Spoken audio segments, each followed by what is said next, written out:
Missed call వచ్చిందని తిరిగి ఆ నంబర్కి ఫోన్ చేస్తున్నారా? అయితే మీరు డేంజర్లో ఉన్నట్టే.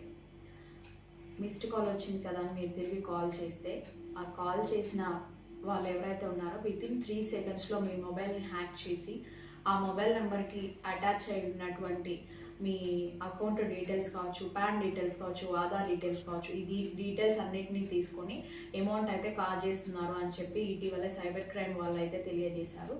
అలాగే ఇంకొకటి, ఎవరైనా మీకు తెలియని వ్యక్తులు, గుర్తు తెలియని వ్యక్తులు కాల్ చేసి #90 లేదా #09 అనే నంబర్కి ఒకసారి డయల్ చేయండి అని ఎవరైనా చెప్తే కనుక మీరు అస్సలు చేయకండి.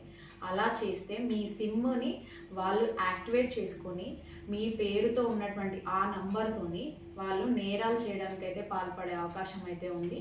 అప్పుడు అలా వాళ్ళు నేరాలు చేసి నంబర్ మీదుంది కాబట్టి మిమ్మల్ని ఇరికించే అవకాశం అయితే ఉంది.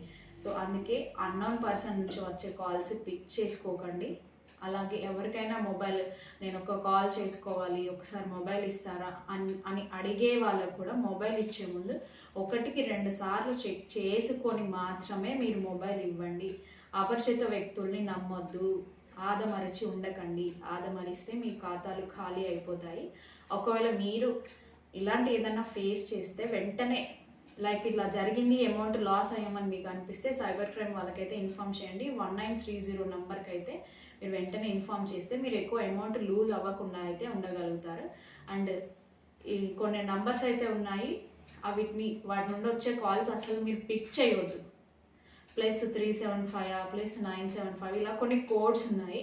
ఆ నంబర్స్ ఏంటి, ఆ కోడ్స్ ఏంటి అనేవి నేను ఇక్కడ డిస్ప్లే కూడా చేస్తాను.